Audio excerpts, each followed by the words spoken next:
So hey guys, welcome again to my YouTube channel KLP Suraj, and today we are going to talk about the important active to passive exercises for upcoming board exam 2023।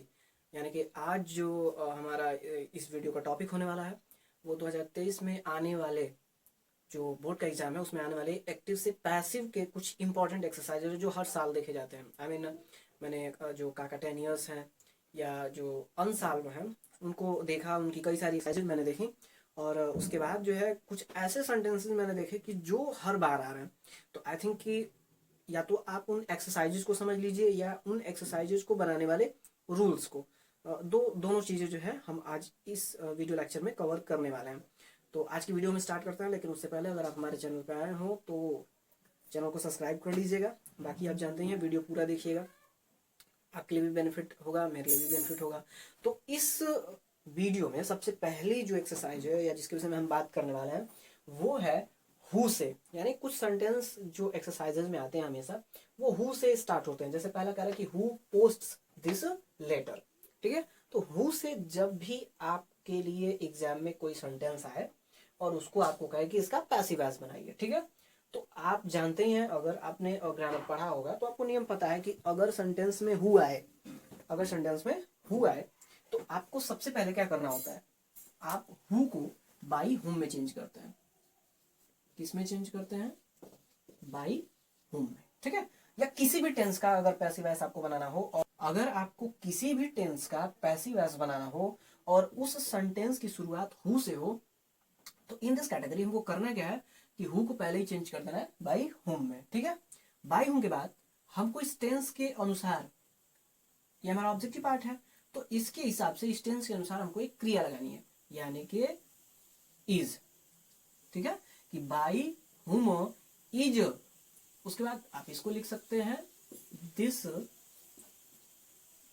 Letter, यानी by whom is this letter. अब post का third form हम क्या करेंगे? Posted और last में question mark, ठीक है। By whom is this letter posted, मतलब किसके द्वारा इस पत्र को जो है पोस्ट किया जाएगा। तो आपका जो फर्स्ट है सेंटेंस हु, तो हु से अगर आपको किसी भी टेंस में बनाना हो, जैसे मान लीजिए हमने दूसरा टेंस हम ले लेते हैं, जैसे हम कह दें कि हु ब्रोक द चेयर, ठीक है। हमने कहा हु ब्रोक द चेयर, कुर्सी किसने तोड़ी। अब पास्ट का इंडेफिनिट है तो हम कहेंगे कि बाई हुम। तो हु को पहले ही हम चेंज कर देंगे किसमें? बाई हुम में। टेंस कौन सा है? पास्ट इंडेफिनिट, तो आ जाएगा हेल्पिंग ऑफ वाच।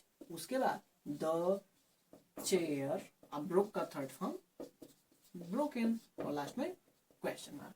अब समझ में?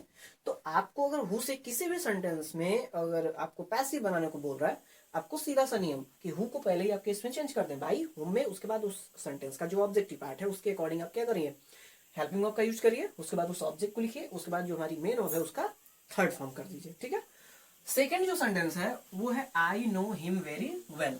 देखिए, जो पैसिव वॉइस हम बनाते हैं या जब भी हम पैसिव वॉइस के रूल्स पढ़ते हैं तो उसमें हम दिक्कत क्या हमको हो जाती है, 10th के बच्चों से दिक्कत क्या होती है, कुछ ऐसी भी वर्ब्स होती हैं, ठीक है, ऐसी भी कुछ वर्ब्स होती हैं जिनके बाद एजेंट जो हम बाई लगाते हैं, जैसे आपने देखिए यहाँ पर हुस पहले हमने बाई का प्रयोग किया, यहाँ भी हुस पहले हमने बाई का प्रयोग किया, ठीक है। तो आपको रूल पता है कि जब भी हम सब्जेक्ट को ऑब्जेक्ट बनाते हैं, जब सब्जेक्ट को ऑब्जेक्ट बनाते हैं तो उससे पहले हम बाई का प्रयोग करते हैं। लेकिन कुछ ऐसी भी वर्ब्स होती हैं जिनके बाद हम बाई का न प्रयोग करके एक सर्टेन प्रीपोजिशन का प्रयोग करता है। तो वही चीज है, जब नो किसी भी करना है, सीधे सीधे ऑब्जेक्ट आपका क्या है? हिम। तो हिम को हम इधर लाएंगे तो चेंज हो जाएगा हिम। प्रेजेंट का इंडेफिनिट है तो हम कहें इज, ही इज। अब मेन ऑफ की थर्ड फॉर्म, तो नो का थर्ड फॉर्म क्या होता है? नन, ठीक। अब वेरी वेल को आप यहां पर भी लिख सकते हैं, ठीक है, या सब्जेक्ट के जो ये सब्जेक्ट है आई, उसको जब हम उधर ले जाएंगे तो उसके बाद भी आप लिख सकते हैं। तो आप यहीं पर लिख लीजिए इसको, he is none very well by, आई को हम किस में चेंज करते हैं? मी में, ठीक है। तो हो जाएगा he is none very well by me, ठीक है। तो अगर आपके सेंटेंस में KNOW नो का प्रयोग होता है तो आप तुरंत समझ जाइए कि अगर आपने ऐसे कर दिया sentence, he is done very well by me, तो यहाँ पे होगी मिस्टेक, ठीक है ना। क्यों? क्योंकि हमने बताया कि ये जो नो है, इसके बाद जब भी कोई इसको लेकर के हम पैसिव वॉइस बनाते हैं तो हम टू का प्रयोग करते हैं, और आपने यहाँ किया प्रयोग किसका? बाई का। तो इसी बाई को हटा करके, ठीक है, आपको किसका प्रयोग करना है? टू का प्रयोग करना है। यही आपको मेन चीज ध्यान देनी है। नहीं, आपको बस इतना ध्यान रखना है, अगर सेंटेंस में नो आ रहा हो तो जब भी नो से लेकर के हम सेंटेंस को पैसिव में चेंज करेंगे, उस कंडीशन में आपको क्या करना है? जब आप अपने सब्जेक्ट को ऑब्जेक्ट के स्थान पर लेकर जाएंगे तो उसके बाद हम टू का प्रयोग करेंगे, न के बाय का, ठीक है। अब तीसरा देखिए, करा कि bring a glass of water, imperative का सेंटेंस है ना। ये सेंटेंस भी बहुत ज्यादा बार आता है, ठीक है, और इस वीडियो में हम उसी सेंटेंसेस को लिए हैं जो बहुत ज्यादा बार पूछे जा रहे हैं, ठीक है। तो ये कह रहा है कि bring a glass of water. देखो, जब सेंटेंस में आदेश दिया जाता है बाबू, तो आप लेट का प्रयोग करते हैं सेंटेंस में। किसका प्रयोग करते हैं? लेट का। बस जब भी सेंटेंस में या तो आदेश दिया जाए या तो रिक्वेस्ट किया जाए, आप लेट का प्रयोग करेंगे। तो ये कह रहा है कि bring a glass of water, सबसे पहले आप क्या करिए? लेट का प्रयोग करिए कि लेट, उसके बाद ऑब्जेक्टिव पार्ट क्या है? ए ग्लास ऑफ वाटर, और ऑब्जेक्टिव पार्ट के तुरंत बाद बाबू हम बी का प्रयोग करते हैं। उसके बाद जो हमारी मेन वर्ब होती है फर्स्ट फॉर्म में, उसका थर्ड फॉर्म लिखते हैं कि बी ब्रॉट, ठीक है, बी ब्रॉट। क्या करेंगे? बी ब्रॉट, है ना, कि let a glass of water be brought. तो ये आपका मेन सेंटेंस हो जाएगा है। तो इसका एक स्ट्रक्चर भी बना सकते हैं, यानी लेट से अगर आपको किसी भी सेंटेंस का पैसिव वॉइस बनाना हो तो लेट, ठीक है, सबसे पहले हमको क्या लिखना है? लेट, प्लस उसके बाद ऑब्जेक्ट, उसके बाद बी, फिर मेन वर्ब की थर्ड फॉर्म। ये किसी भी सेंटेंस को अगर आप लेट से पैसिव वॉइस बनाना चाहते हैं तो ये स्ट्रक्चर उसके लिए बहुत ही इंपॉर्टेंट रहेगा, ठीक है। अभी हमारा जो नेक्स्ट है वो कह रहा है कि समवन स्टोल माई पेन। तो बाबू, अगर आपके सेंटेंस का subject someone, anyone, no one, someone ऐसे करके पीपल वगैरह आ रहा है, तो जब आप पैसिव बनाते हैं ना तो उसको हटा देते हैं। उसको हम क्या करेंगे? हटा देंगे, ठीक है ना। आपको सबसे मेन चीज यही समझना है कि अगर आपके सेंटेंस में someone, anyone, no one, people, one, all, है ना, एवरीबॉडी, ये सारे अगर सब्जेक्टिव केस में आ रहे हो, सब्जेक्ट के रूप में काम कर रहे हो, तो आपको इनको क्या कर देना है? हटा देना है, ठीक। यानी आपको करना क्या है? ऑब्जेक्टिव पार्ट क्या है? माई पेन, आप इसको पहले लिखिए कि माई पेन। स्टोल लिखा है मतलब मेनो की सेकेंड फॉर्म, तो आप किसका प्रयोग करेंगे? वाज का, पास्ट का इंडेफिनिट है, माई पेन वाज, और स्टोल का थर्ड फॉर्म क्या हो जाएगा? Stolen. My pen was stolen, ठीक है। ये हो गया इसका पैसिव वॉइस। अब चाहे तो भाई समवन कर सकते हैं, लेकिन अगर आप नहीं करते हैं तो ज्यादा बेटर रहेगा, ठीक है। मिस्टेक भी नहीं होगा, ऐसी बात नहीं है कि अगर आप कर देते हैं तो गलत हो जाएगा, ठीक है। बस आप कर देते हैं तो कोई दिक्कत नहीं है, और सीखने के लिए आपको मेहनत करना पड़ेगा। तो अगर आपको एक्टिव से पैसिव बनाना है तो उस कंडीशन में आपको रूल्स तो जानने ही पड़ेंगे, और रूल्स को जानने का मतलब क्या है? आपको उनको पढ़ना पड़ेगा, ठीक है। तो एक कहावत है, सूरज कितना भी तेज चमके समुंदर सुखा नहीं सकता। तो बिना मेहनत किए आपको प्रोग्रेस नहीं मिलने वाली। तो जब तक आप मेहनत नहीं करेंगे ये सारी चीजें आने वाली भी नहीं है, ठीक है। तो आपको जब भी पैसिव बनाना पड़े, someone, anyone, anybody, somebody, everybody ऐसे करके, तो आपको क्या करना है? इनको जब आप ऑब्जेक्ट बनाए ना तो इसको हटा दें। जैसे यहाँ पर देखिए, कहा कि people speak English all over the world. कहा कि लोग पूरे संसार में अंग्रेजी बोलते हैं। अब भाषा है तो लोगों द्वारा इन्हें बोली जाएगी, है। अब पेन है तो वो लोगों द्वारा ही ना चुराई जाएगी कोई अलग से, है ना। तो जब भी इस प्रकार का आपको सेंटेंस कभी भी दिखाई दे, पीपल स्पीक इंग्लिश, है मतलब पीपल आए, समवन आए, एनीवन आए, नो वन आए, ऑल आए, वन आए, तो आप उसको इंग्लिश बनाते, मतलब क्या, उसका पैसिव बनाते समय उसको हटा देते हैं। और यही सारी चीजें अगर आप एग्जाम में करते हैं तो गलत होने के चांसेस रहता है। यानी इसमें हमारा इंग्लिश क्या है? एक ऑब्जेक्ट है। इंग्लिश इज, आई स्पीक का थर्ड फॉर्म क्या हो जाएगा? Spoken. English is spoken all over the world, ठीक है। तो हमारा सेंटेंस हो गया, English is spoken all over the world by, हम पीपुल नहीं करेंगे, बाय द पीपुल हम नहीं करेंगे, ठीक है। तो इस टाइप के जब भी सेंटेंसेज आते हैं तो आपको उसको क्या करना है? हटा देना है। अगला जो आपका देखिए कह रहा है कि हेल्प द पुअर, है ना, हेल्प द पुअर। तो help the poor Babu imperative sentence है। क्या कह रहा है? हेल्प द पुअर, मतलब गरीब की सहायता करो।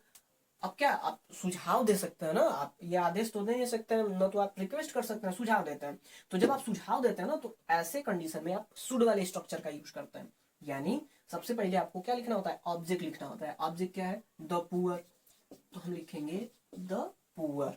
उसके बाद आपको तुरंत शुड लिखना होता है, आप शुड लिख दीजिए। उसके तुरंत बाद आपको बी लिखना होता है, आप बी लिख दीजिए। और जो मेन वर्ब होती है उसका थर्ड फॉर्म लिखना होता है। तो क्या आ जाएगा, the poor should be helped.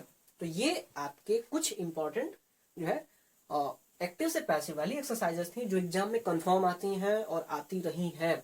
क्योंकि ये वीडियो जब भी बना है तो इसका मतलब क्या है कि इस पर विचार विमर्श किया गया है, देखा गया है कि कौन सी एक्सरसाइज ज्यादा पूछी जा रही है। ठीक है, तो आपको ये चीज समझना है। एक और एक्सरसाइज जो है जिसको हम लोग यहीं पर थोड़ा सा कवर कर लेते हैं, इसको मैं मिटा दे रहा हूँ। स्क्रीन शॉट आप ले सकते हैं, इसका एक स्क्रीन शॉट ले लीजिए ताकि एग्जाम में या एग्जाम से पहले आप हल्की नजर से इसको देख सकें। ठीक है, तो एक और जो है, पीपुल always admire the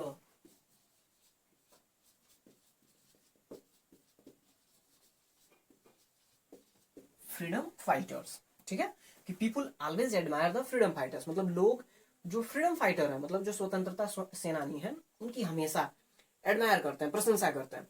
तो आप जब भी इसका पैसिवस बनाएंगे ना, क्योंकि ये भी लगभग हर बार देता है, 70% जो है केसेज में हमने देखा है कि ये ज्यादातर पैसिवस में देता है। हमको क्या करना है, द फ्रीडम फाइटर हमारा ऑब्जेक्टिव पार्ट है, इसको इधर लाइए कि द फ्रीडम फाइटर्स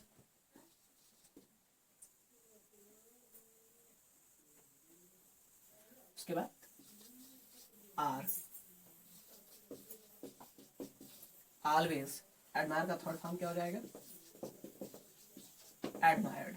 ठीक है ना, the freedom fighters are always admired. ठीक, तो ज्यादातर एक्सरसाइजेज जो होती हैं एग्जाम में, या ज्यादातर जो क्वेश्चन है उसमें देखा गया है कि एक्टिव से पैसिव में ज्यादातर ये चीजें पूछी जाती हैं। तो आपको इतना ध्यान रखना है कि अगर इस टाइप के एक्सरसाइज आते हैं जिसमें आपका subject people, someone, anyone, anybody, somebody, everybody आ रहा है, तो उसका पैसिव वॉइस बनाते समय हम उसको क्या करते हैं बाबू, हटा देते हैं। ठीक है, क्या करेंगे, हटा देंगे। ठीक है, तो इस चीज का आपको ध्यान रखना है। और ये जितने भी एक्सरसाइज अभी आपको बताएंगे, आप इसको नोट कर सकते हैं, इसका स्क्रीनशॉट ले सकते हैं, और ज्यादा से ज्यादा इसको एग्जाम से पहले भी या रोज जो है डेली एक बार इसको दोहरा लीजिए, ताकि जो है आगे चल के आपके लिए हेल्पफुल साबित हो सके। और आगे भी ऐसी ही वीडियोस आपके लिए, जो हेल्पफुल वीडियोस हैं वो आती रहेंगी। तब तक के लिए आप हमारे चैनल पर इसी तरह से बने रहिए, सपोर्ट करते रहिए, और पूरी वीडियोस देखना ना भूलिए। आगे की जो वीडियो है, जो नेक्स्ट इंपॉर्टेंट चैप्टर्स हैं, जो अगली वीडियो होगी वो होगी आर्टिकल के विषय में, कि कौन कौन से इंपॉर्टेंट आर्टिकल हैं जो आपके एग्जाम में देखने को मिल सकते हैं। तो वो जो वीडियो होगी उसको बहुत ही जल्दी आपके सामने जो है इस चैनल के माध्यम से भेजा जाएगा, अपलोड किया जाएगा। तब तक के लिए आप हमारे चैनल पर इस तरह से जुड़े रहिए और सपोर्ट करते रहिए। जय हिंद, जय भारत।